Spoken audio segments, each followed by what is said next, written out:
Olá! Hoje nós vamos iniciar o estudo da teoria de Schrödinger da mecânica quântica. Essa teoria ela é centrada numa equação que é chamada equação de Schrödinger, que governa o mundo microscópico. Nós vamos então motivar a obtenção da equação de Schrödinger, vamos interpretar as soluções e posteriormente resolver a equação de Schrödinger para casos de interesse. E assim vão aparecer fenômenos intrinsecamente quânticos, ou seja, fenômenos que não têm um análogo clássico, como por exemplo o tunelamento.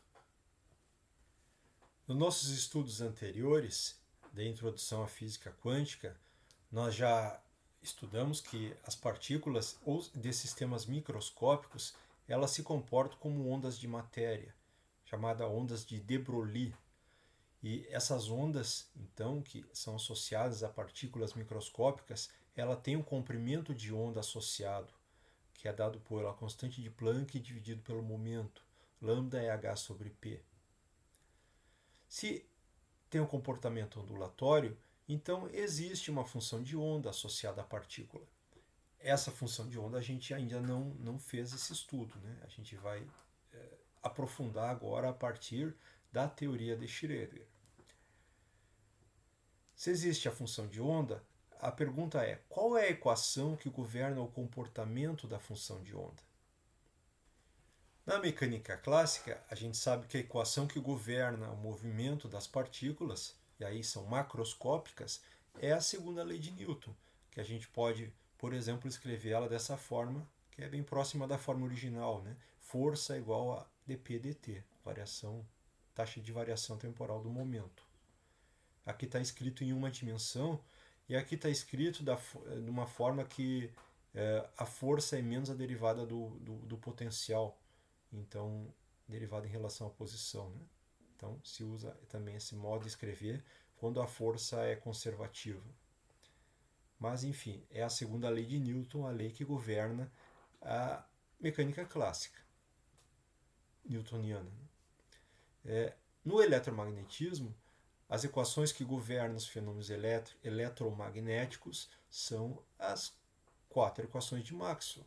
A gente sabe, por exemplo, que das equações de Maxwell implica a existência de ondas eletromagnéticas. Então, a luz é uma onda eletromagnética. No caso da mecânica quântica, é importante a gente dizer aqui que a gente está no domínio da mecânica não relativístico, né? Ou seja, as partículas têm uma velocidade muito menor do que a velocidade da luz.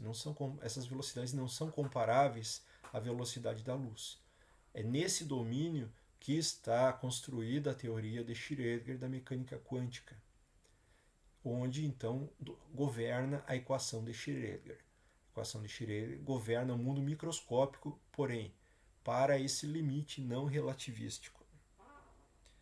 E essa equação de Schrödinger é uma equação para a função de onda. A função de onda ela é a solução da equação de Schrödinger. Para uma determinada energia potencial ou forças que estejam aplicadas. Vamos agora então partir para alguns argumentos para obter a equação de Schrödinger. Não é uma dedução da equação de Schrödinger, mas são argumentos consistentes. Eles são esperados que sejam obedecidos essas propriedades para se obter a equação de Schrödinger. Então, aqui estou seguindo explicitamente o método utilizado no livro do Weisberg. Então, existem algumas propriedades que são desejáveis que essa equação da onda da mecânica quântica satisfaça. A gente diz equação da onda porque estamos falando de ondas de matéria. Isso não quer dizer que seja a equação da onda da física clássica, né? A gente pode até tentar e ver o que acontece. Mas aqui é um caminho meio pedestre para tentar obter uma forma consistente com a física já conhecida na época, obter a equação de Schrödinger. Então, primeiro, tem que ser consistente com os postulados de Broglie, que é das ondas de matéria, postulado diz qual é que é o comprimento de onda das ondas de matéria, é h sobre p, constante de Planck dividido por momento. E o postulado de Einstein, que veio lá do efeito fotoelétrico, que dá aqui a energia dos fótons, né? E igual a h-ni. Então aqui está isolando aqui a frequência, né? Então, comprimento de onda e frequência das ondas de matéria tem que ser consistente com os postulados de Broglie e de Einstein, e o que vier a ser a equação de Schrödinger. Também tem que ser consistente com a equação da mecânica clássica, que diz que a energia energia total é a energia cinética mais energia potencial.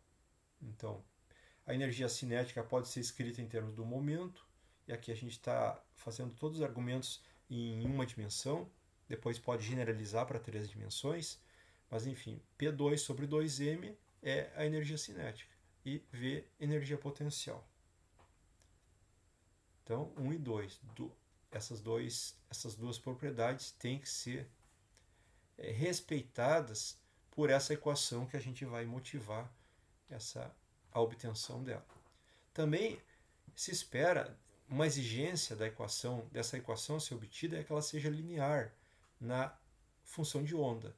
A função de onda é, vamos dizer, a incógnita. Ela é função da posição e do tempo. E se quer determinar, depois que a gente tiver a equação, a gente vai querer conhecer as soluções, né? Se tiver duas soluções, vamos chamar de psi1 de xt e psi2. Se eu tenho duas soluções e a equação for linear, a equação diferencial ela for linear, a gente pode dizer que qualquer combinação linear dessas duas soluções também é uma solução. É muito importante que seja obedecida esse princípio aqui, porque para garantir que a gente pode somar funções de onda que produzem interferências, sejam construtivas, sejam destrutivas, que são características de ondas. A gente viu, por exemplo, na experiência da dupla fenda com elétrons, que tem máximos e mínimos ali. Experiência de difração de elétrons tem máximos e mínimos. Então, tem que ser possível de somar funções de onda e de tal forma a produzir essa interferência de difração. No caso da partícula livre, então, a quarta propriedade que seria desejável que seja respeitado, no caso por essa nova equação, num caso particular, então. Partícula livre, o potencial ele é constante. Logo, a força, não existe força, né? Força é derivada do potencial, dá zero a derivada. Então, partícula livre, o potencial constante. E com isso, o momento P e a energia total E sejam constantes. Então, isso implica que a equação da onda essa equação da onda que está para ser obtida, ela tem que admitir soluções de onda senoidal que tenham comprimento de onda e frequência característicos dos postulados de Broglie e de Einstein, ou seja, lambda é h sobre p e frequência ni é e sobre h. Então essas quatro propriedades espera-se que sejam respeitadas, né? Vamos agora então trabalhar com essas propriedades que a gente espera que sejam respeitadas e vamos tentar chegar de alguma forma na equação de Schrödinger. Então, vamos começar com a equação 1 e a equação 2, que seria os postulados de Broglie e de Einstein e a relação relação entre energia total, energia potencial e energia cinética, tá? Substituindo a 1 na 2 ali. Vamos fazer isso então. Também vamos considerar, em vez de trabalhar com comprimento de onda e com frequência, vamos transformar aqui para número de onda, é o mesmo K da física geral, número de onda, que é 2π sobre lambda, e frequência angular, que é 2π vezes 2πni, né? 2π vezes a frequência. Substituindo isso, então, a gente obtém, substituindo as hipóteses de Broglie e de Einstein com essas considerações na equação 2, então a gente obtém essa equação aqui, que é um resultado intermediário aqui. Tá? Ou seja,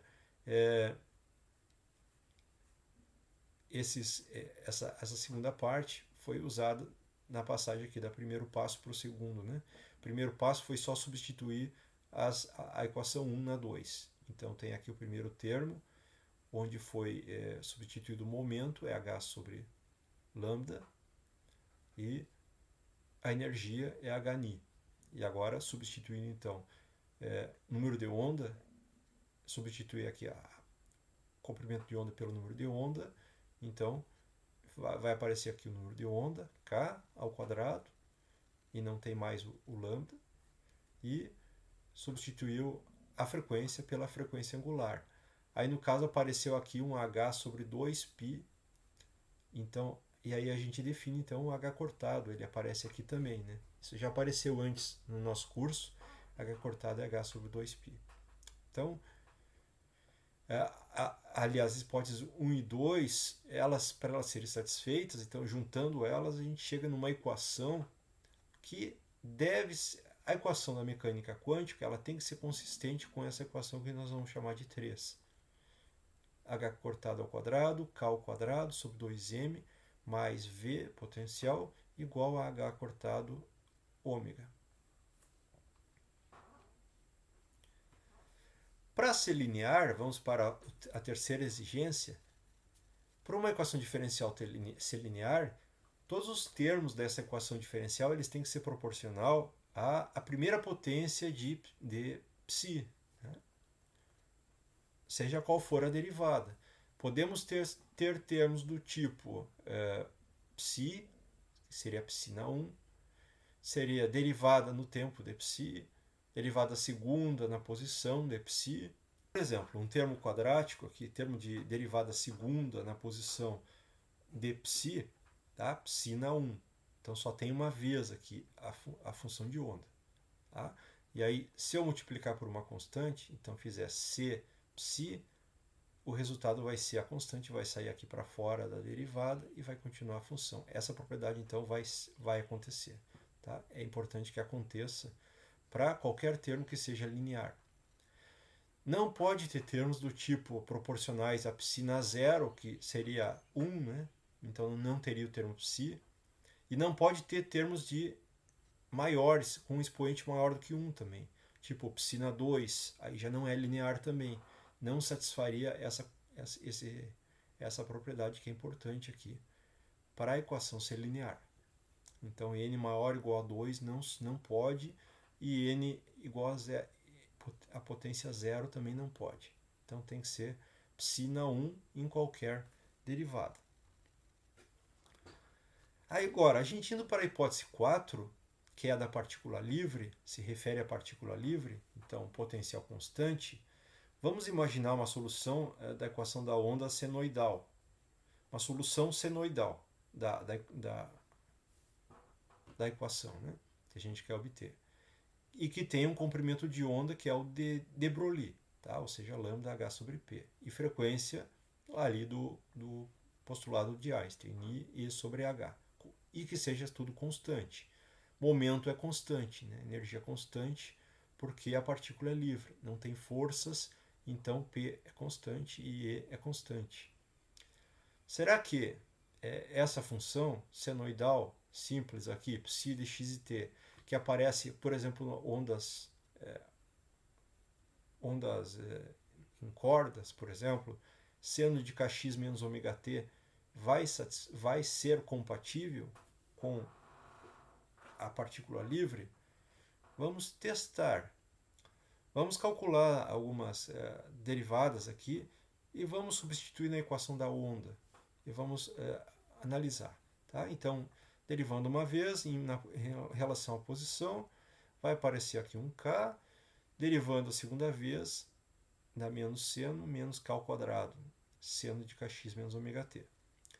Derivando em relação ao tempo, aí vai aparecer um menos ômega cada vez que derivar, menos ômega cosseno de kx menos ômega t, derivando de novo, dá menos seno, só que aí vai um menos ômega, então vai acabar com menos ômega quadrado, seno de kx menos ômega t. Tá. Esse é o resultado somente de fazer essas derivadas. Se a gente testar, vamos pensar, será que poderia ser a equação da onda, a equação da mecânica quântica? Vamos substituir essas derivadas e ver o que acontece. Então, nós temos velocidade, então derivada segunda em relação à posição, menos 1 sobre a velocidade quadrada, derivada segunda em relação ao tempo igual a zero. Essa é a equação da onda. Não sabemos se é essa a equação, tá? Mas é a equação da onda. Substituindo as derivadas segunda, então nós temos menos k ao quadrado seno de kx menos ômega t no primeiro termo, menos, e aí vai o segundo termo, que é menos ômega quadrado seno de kx menos ômega t. E aí vai aparecer o ômega quadrado aqui, e aí o seno a gente já simplificou. E nós obtemos daí esse resultado intermediário que nós vamos procurar entender ele isolando, por exemplo, a velocidade, né? Então, a velocidade dessa onda, que seria a velocidade da partícula, da onda de matéria, né? Então, o resultado seria que a velocidade ao quadrado seria a frequência angular ao quadrado dividido pelo número de onda ao quadrado. Escrevendo em termos da energia e do momento, E2 sobre P2. Escrevendo só, eliminando aqui a energia, escrever em termos simplesmente do momento, então P2 sobre 4m. A gente vê que esse resultado ele é inconsistente, não existe esse resultado. É como se eu escrevesse aqui, momentum P é igual a 4mv ao quadrado. P não é mv, né? Então é inconsistente. É inconsistente pensar na equação da onda tradicional como sendo a equação da mecânica quântica e ou pensar nessa onda senoidal, ela também leva a uma inconsistência. Então, para ser consistente com aquela equação, que é consequência da 1 e a 2, tá? Então h cortado ao quadrado, k ao quadrado sobre 2m mais v igual a h cortado ômega, a equação poderia ter a seguinte forma. Vejam que a gente escreve aqui uma forma mais geral que envolve uma derivada segunda da posição, isso tem na equação da onda, e uma derivada primeira do tempo, em relação ao tempo. A gente vai ver que seria possível, tá, que a equação fosse desse tipo. Analisando aquelas derivadas, a gente poderia levar nessa conclusão. Vamos ver como. Tá? Sendo que a gente não sabe ainda quais seriam esses coeficientes. Esse coeficiente alfa e esse coeficiente beta dos termos ali. O fato é que nós temos como incógnita nessa equação é a função de onda, psi, função da posição e função do tempo. E ora ela aparece como termo independente, ora ela aparece dentro de uma derivada, em relação ao tempo ou em relação à posição. Vamos experimentar assumir essa forma e vamos ver se é possível, se é consistente com a equação de cima, essa hipótese aí. No caso de uma partícula livre, então, que tem que ser consistente, e se a gente pegar a onda senoidal, não serve a onda senoidal nessa equação. Por que não serve? Vamos substituir a derivada segunda em relação à posição. Então vai aparecer aqui k ao quadrado, menos k ao quadrado. O alfa está aqui a ser determinado, seno, mais v, então o próprio termo, a função de onda, seno de kx menos ômega t, igual, derivada uma vez vai dar um cosseno. Então, não é possível de conseguir fazer uma igualdade. Os termos em seno não vão anular o termo em cosseno. Eles são termos diferentes aqui. Então, chega-se numa inconsistência para esse tipo de hipótese aqui de onda para partícula livre. Seno de kx menos ômega t não serve. Isso é uma função real, uma senoide. Tá? Ela não serve como solução da equação da mecânica quântica. Então vamos colocar mais uma incógnita. Que tipo, se uma solução senoidal não serve, vamos misturar então uma senoidal e uma cossenoidal. Então, buscar uma solução do tipo cosseno de kx menos ômega t mais um gama seno de kx menos ômega t. E nesse caso, então, a gente não sabe quem é esse gama e vamos ver, se for possível, vamos determinar essas três constantes aqui que a gente não sabe. Não sabe quanto que elas valem. A equação de Schrödinger, se for correto esse argumento aqui, a gente vai conseguir determinar o alfa, o beta e o gama vai conseguir determinar e vai ser consistente com os 4 exigências que foram feitas antes ali.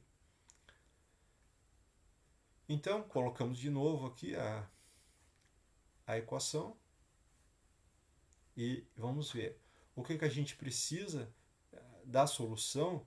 A solução do tipo cosseno mais gama seno, a gente vai precisar derivar em relação à posição 2 vezes, em relação ao tempo 1 vez, e mais a própria função aqui no segundo termo. Né? Então, primeiro termo, derivando 1 vez, então vai sair aqui em relação à posição, vai dar em relação à posição, cosseno dá menos seno, então menos k seno, e em relação à posição segundo termo dá mais k cosseno. Precisa derivar mais uma vez para ter a derivada segunda. Derivando mais uma vez, derivada do seno vai dar o cosseno de volta, trazendo mais um k para fora aqui, menos k ao quadrado, cosseno, e do outro termo, que é o termo do cosseno, vai dar menos seno. Então aparece um menos aqui, menos k ao quadrado, seno, esse aí. Tá? Então isso nós vamos substituir no lado esquerdo, no primeiro termo. No lado direito, nós precisamos da derivada primeira. Então, para a derivada primeira, aqui da derivada do cosseno em relação ao tempo, vai dar menos seno, saindo menos ômega, que vai então anular o sinal menos. Menos ômega, vai ficar mais ômega seno. E aqui, por outro lado, no outro termo, derivada do seno vai dar cosseno, saindo menos ômega. Então fica menos ômega gama, cosseno de kx menos ômega t. Então, substituir a primeira, a terceira e a quarta nesses 3 termos, a gente obtém este resultado aqui, que é uma combinação aqui de senos e cossenos, com coeficientes, com alguns coeficientes ali. Para a gente entender aqui como é que seria possível essa equação, ela é compatível, ela é consistente, a gente pode isolar os termos, os coeficientes, juntar os termos de cosseno e juntar os termos de seno separadamente. Né?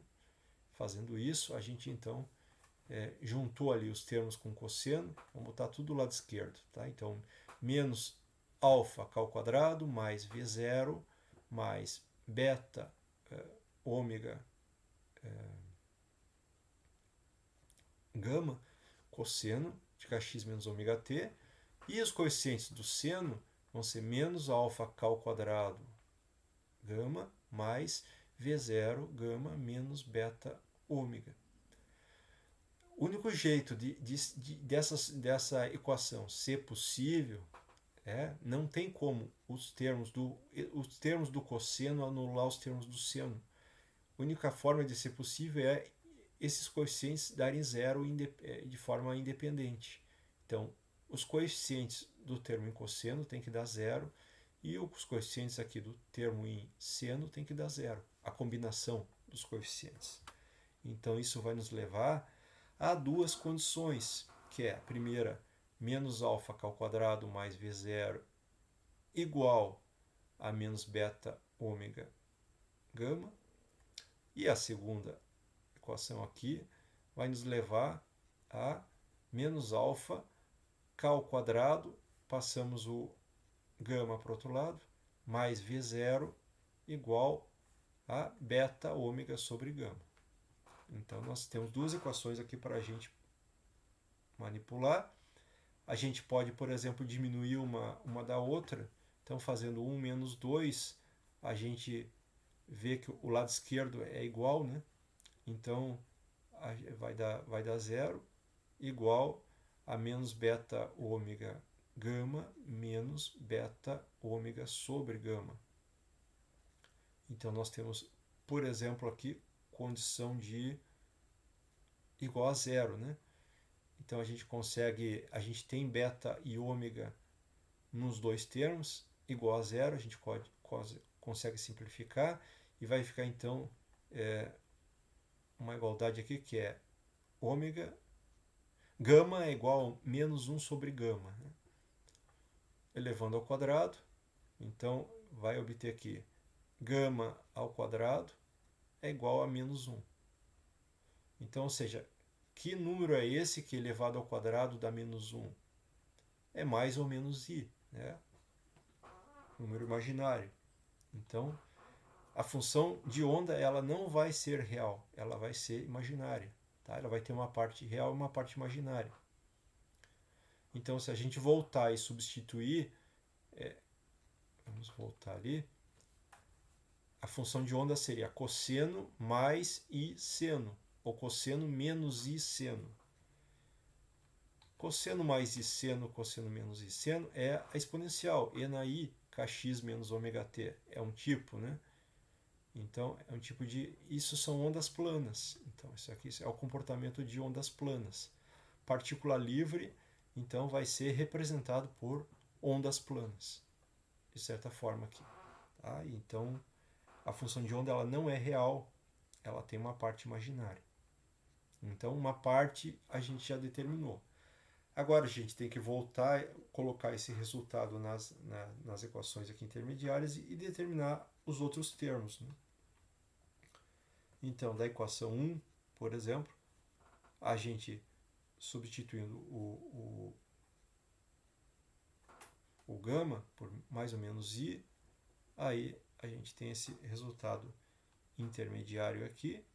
E se a gente comparar com o resultado anterior, que é h cortado ao quadrado, k ao quadrado sobre 2m mais v0 igual a h cortado ômega, que vem lá dos postulados da exigência 1 e 2, e ainda a partícula livre, a gente vê uma semelhança bem grande aqui entre essas duas equações, né?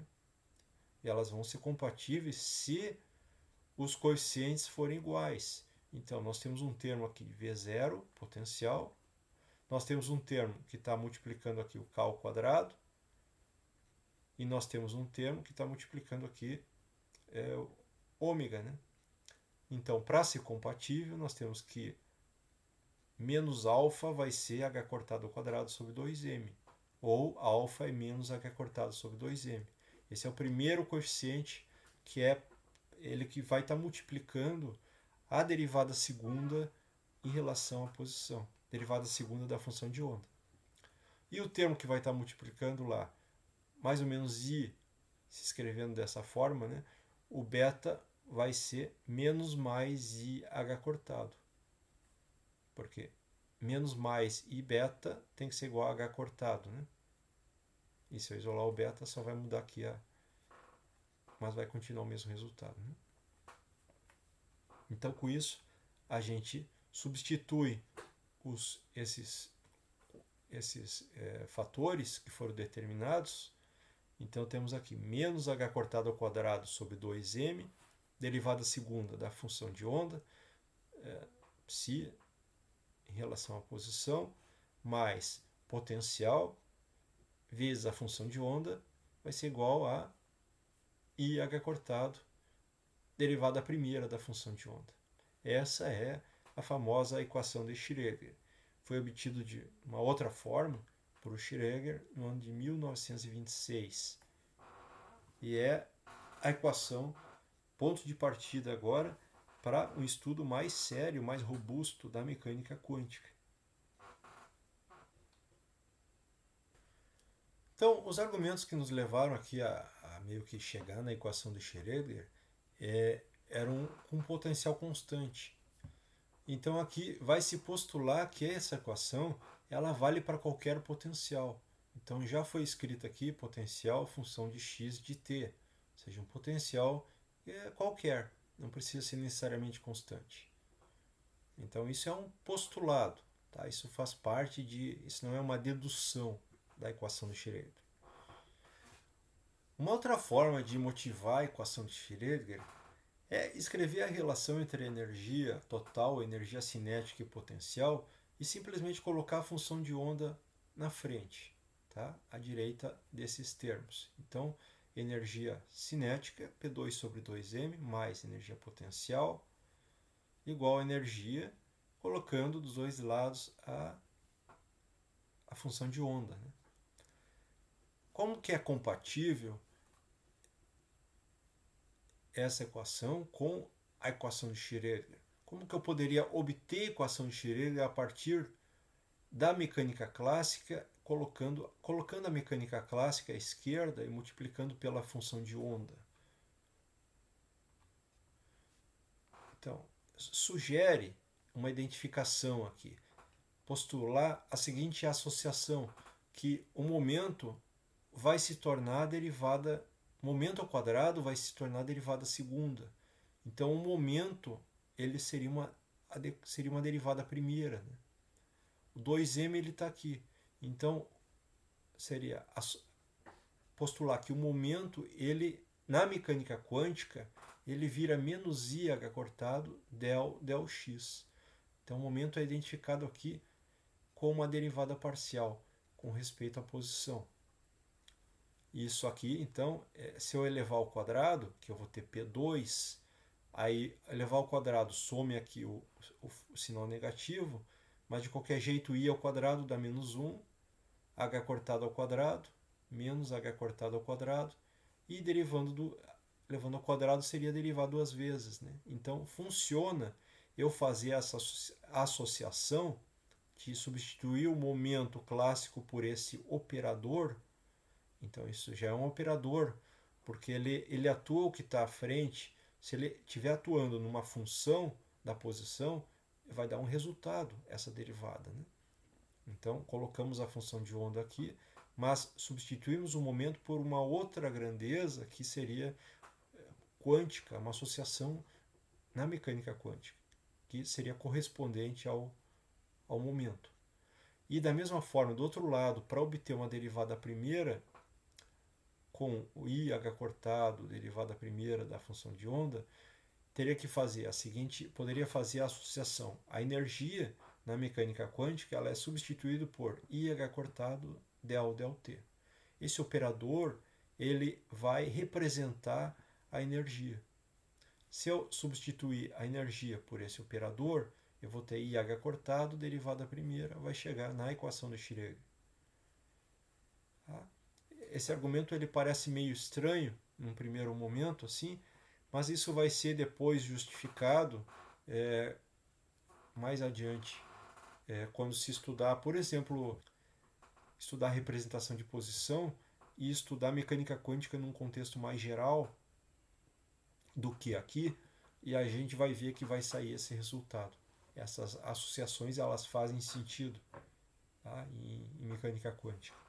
E aí, fazendo essas associações, chega-se então na equação de Schrödinger. O caminho de Schrödinger foi mais parecido com esse caminho aqui, de fazer essas associações, do que todo o caminho que a gente falou na aula de hoje até agora aqui.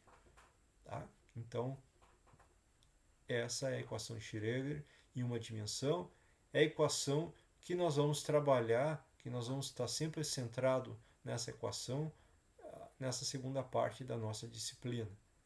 Nós vamos nos preocupar com propriedades da equação, propriedades da função de onda e soluções da equação de Schrödinger para casos de interesse. O que muda de um problema para o outro? De um problema para o outro vai mudar o potencial. O potencial vai definir, enfim, as forças, né? Como que uma partícula vai estar livre ou vai estar confinada e de que forma vai estar confinada, e aí, como consequência, o resultado vai ser a função de onda. Isso vai ser a solução da equação de Schrödinger.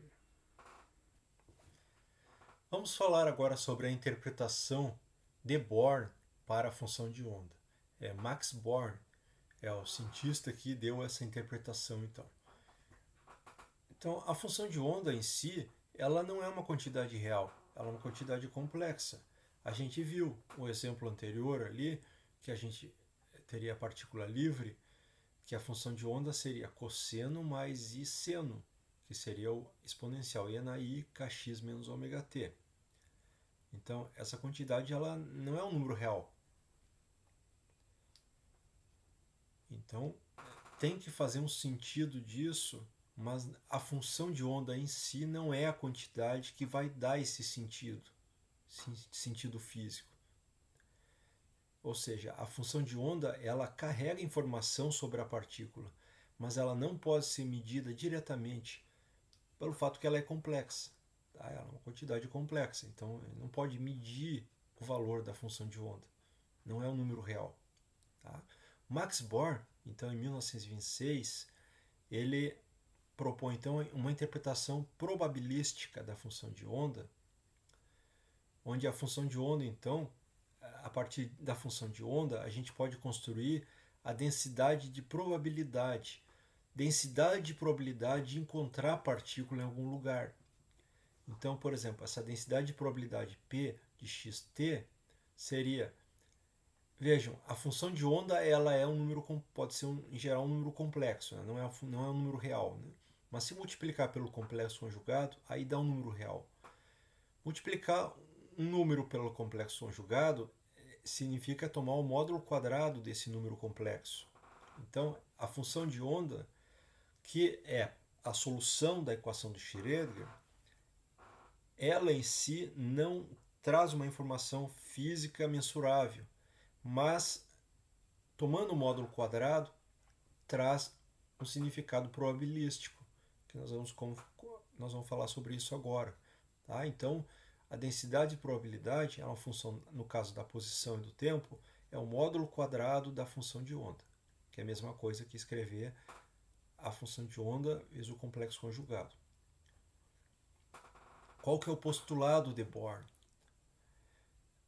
Se no instante t, então, for feita a medida da localização de uma partícula que está associada a uma função de onda psi, de xt, então a probabilidade p de x de que a partícula seja localizada entre a posição x e x mais dx, então que ela seja localizada numa certa região do espaço, vai ser igual a psi complexo conjugado psi dx. Então, se eu quiser saber num intervalo maior entre uma posição, por exemplo, A e B, de encontrar a partícula, quero saber qual a probabilidade de encontrar a partícula entre a posição A e B no tempo t, aí nós precisamos integrar essa probabilidade. Né? Nós temos a densidade de probabilidade integrando na posição entre A e B, isso vai dar como resultado a probabilidade de encontrar a partícula entre A e B. Tá? E eu só vou saber esse resultado quando eu conhecer a função de onda, que é a solução da equação de Schrödinger. Mas uma vez que se tenha essa função, a gente consegue tirar essa informação. Então isso é muito importante. Então aqui a gente está escrevendo, vamos mostrar um caso possível aqui do que seria o módulo quadrado da função de onda. Então o módulo quadrado vai dar um número real e positivo. Né? Módulo quadrado do número complexo dá um número positivo. Para ser densidade de probabilidade, para ser probabilidade tem que ser positiva a probabilidade. Né? Então vejam que aqui seria um exemplo do que seria o módulo quadrado da função de onda. E nesse caso aqui, então, está assumindo esses valores. Tá? Então, por exemplo, no ponto B, então aqui seria um problema unidimensional. Né? Para começar, a gente estuda problemas unidimensionais. Então seria, vamos supor, seria uma linha e uma partícula microscópica numa linha. Tá? Então, no ponto B, o módulo quadrado da função de onda dá zero. Então, isso é uma informação. Aliás, toda essa figura está trazendo uma informação aqui. Tá? Por exemplo, é provável de encontrar partícula perto de A, perto do ponto A. Por quê? Porque é o local aqui onde a densidade de probabilidade, o quadrado da densidade de probabilidade é maior. Então, provavelmente a partícula vai ser encontrada nessa posição mais vezes. Né? É provável de encontrar ela nessa região. É improvável de encontrar perto de B e é impossível de encontrar em B, porque onde é zero a probabilidade de encontrar a partícula, ela não vai ser encontrada. Então, o que a gente sabe aqui é, uma vez que vamos supor que essa função de onda aqui foi obtida, se conhece ela é a solução da equação de Schrödinger, a gente sabe qual a probabilidade de encontrar a partícula em algum lugar. Agora, a gente não tem como saber onde ela vai ser encontrada. Se a gente fizer, porque aí envolve uma medida, né? Não tem como saber. Por exemplo, o fato que é mais provável dela estar perto do ponto A, porque a probabilidade é mais alta, não significa que ela não possa ser encontrada em outro ponto, que a probabilidade não é zero. Ela só não pode ser encontrada nessa figura, aqui muito adiante, que vai ser zero a probabilidade, e em B, que vai ser zero a probabilidade. Mas a gente não tem como saber onde ela vai ser encontrada. A gente sabe que ela está em algum lugar e sabe que ela pode ser encontrada em qualquer lugar onde a densidade de probabilidade não é zero. E ela é onde for maior a probabilidade, é provável que ela seja encontrada ali, mas não é uma certeza. Nesse sentido, não é determinístico. Tá? Embora a gente conheça a função de onda, a gente não sabe qual vai ser o resultado de uma medida que teria aqui. Outra coisa aqui que acontece muito interessante, olha só, ela poderia estar, por exemplo, no ponto A. Então, ela poderia estar no ponto aqui em torno de C. Ela poderia ser encontrada nessa região? Olha, ela poderia, porque a probabilidade aqui, o quadrado da função, o módulo quadrado da função de onda existe, não é zero. Então ela poderia estar aqui. Mas se ela estiver do lado direito aqui, do ponto B, mas no ponto B ela não pode passar por B, porque é zero a probabilidade de ela passar por dela estar em B.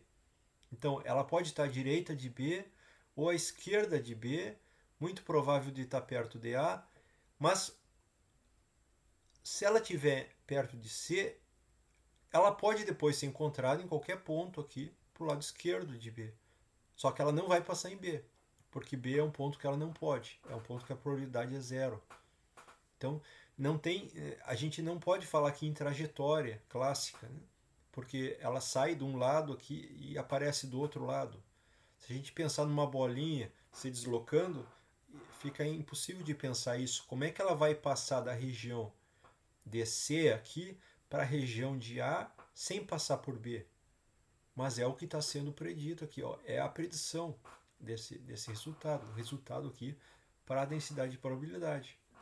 Ela pode se encontrar em qualquer lugar, menos em B ou em outros lugares onde ela é zero aqui a probabilidade, né? Módulo quadrado da função de onda. Aqui está dizendo entre A e B. Então, onde A e B? Por exemplo, A seria um ponto qualquer aqui e B seria um ponto qualquer.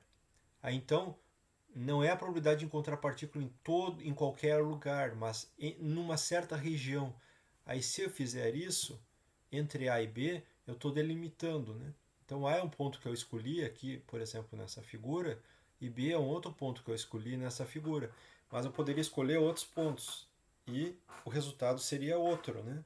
E com isso a gente consegue obter a probabilidade de encontrar a partícula numa certa região. A gente só não sabe onde ela vai ser detectada. Então, o A e B aqui a gente pode variar a posição e aí o cálculo vai dar, o resultado vai, com a função desse tipo, vai ser diferente, né? Mas a gente não tem como saber com certeza onde ela pode ser encontrada. Vamos passar para então um outro ponto que está relacionado à probabilidade é a normalização da função de onda. Então, se psi, módulo quadrado de psi, é a densidade de probabilidade de encontrar a partícula no ponto x no tempo t, por outro lado, a partícula, onde ela está? ou ela pode ser encontrado, ela está em algum lugar, ela existe. Se tem uma partícula, ela está em algum lugar. Então, o que a gente pode afirmar? Se eu integrar a probabilidade de menos infinito a mais infinito, que seria o caso, vamos voltar ali, entre A e B vai dar um resultado, vai dar uma probabilidade. Não vai dar 100% de probabilidade de ir de A até B, de encontrar ela aqui, porque ela pode ser encontrada em outros lugares onde a densidade de probabilidade não é zero. E são outros lugares. Agora, se eu integrar de menos infinito até mais infinito, eu estou indo em todo lugar onde ela pode ser encontrada. Ela com certeza está em algum lugar. Então, ela com certeza vai ser encontrada se eu varrer o espaço inteiro. Então, a probabilidade vai dar 1, que seria, no caso, 100% de chance de encontrar a partícula se eu procurar ela em todos os lugares. Em algum lugar ela vai estar. Então, esse resultado meio óbvio, ele acaba sendo muito importante e traz restrições sobre as funções de onda. Função de onda não pode ser qualquer função. Elas têm que ser de quadrado integrável. Isso traz consequências, muitas consequências importantes. Então, no caso, o módulo quadrado da função de onda, integrado em todo espaço, tem que dar 1. Não pode dar infinito. Por exemplo, uma função constante, uma reta, se eu integrar de menos infinito a mais infinito, uma reta de uma altura qualquer, vai dar infinito. Já não seria uma reta, uma função constante não pode representar uma função de onda. Então, funções de onda têm que ser de quadrado integrável. E aí, com isso, a gente vai chegar nesse resultado óbvio e importante que, se eu procurar a partícula em todo espaço, em algum lugar ela vai estar. A probabilidade de encontrar vai ser 100%, ou seja, dá 1. O que mais? Bom, se eu tenho, então, consequência da linearidade da função de onda. Se eu tenho uma função de onda, que é a solução da equação de Schrödinger, eu multiplicar essa função de onda por uma constante, pelo fato que a equação é linear, vai ser também solução da equação. Né? Foi uma das exigências, na verdade, para se obter a equação de Schrödinger, é que ela seja linear. Né? Então, qual o objetivo de eu estar apresentando agora esse resultado? O objetivo é que a normalização da função de onda ela pode ser ajustada de forma a garantir esse resultado, que a probabilidade de encontrar a partícula em todo espaço é 1. Se eu procurar em todo espaço, em algum lugar ela está. Então, vamos supor que eu tenho uma função aqui e eu calcular o módulo quadrado e não der 1, significa que eu não vai satisfazer essa condição, aí eu vou multiplicar aqui por um fator, e isso é possível de fazer por causa da linearidade, multiplicar de tal forma a que seja. Então isso significa fazer uma normalização. Isso a gente vai fazer na prática, essa normalização, quando a gente trabalhar com soluções da equação de Schrödinger. Tá? Então, de tal forma a garantir que esse resultado ele seja válido. Né? Não pode dar infinito, mas vamos supor que isso desse 100. Aí eu teria que dividir por raiz de 100 para dar 1, a função de onda. Entende? Se desse 100, não é um desastre 100, mas a probabilidade não seria de 100%, seria de muito mais. Não existe 10.000%. Não existe 10.000%. Aí eu vou dividir por 10 vezes 10, que dá 100, né? E corta o 100 e dá 1. Então, a gente vai fazer esse procedimento é um procedimento padrão que a gente pode fazer graças à linearidade, essa propriedade aqui. A gente pode multiplicar a função de onda por qualquer valor, só que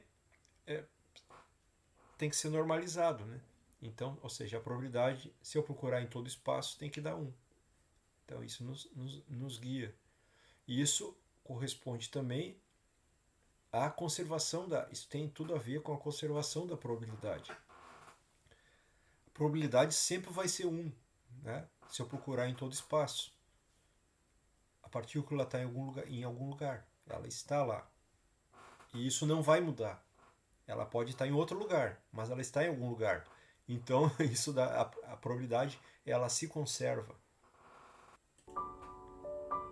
Então, nessa aula, nós fizemos nosso primeiro estudo da teoria de Schrödinger, incluindo a obtenção da equação de Schrödinger mediante argumentos físicos e a interpretação da função de onda. Nas próximas aulas, a gente vai continuar esse estudo fascinante do mundo microscópico. Fiquemos então com a equação de Schrödinger, para a gente admirar aqui. E a gente vai continuar esse estudo nas próximas aulas. Até a próxima!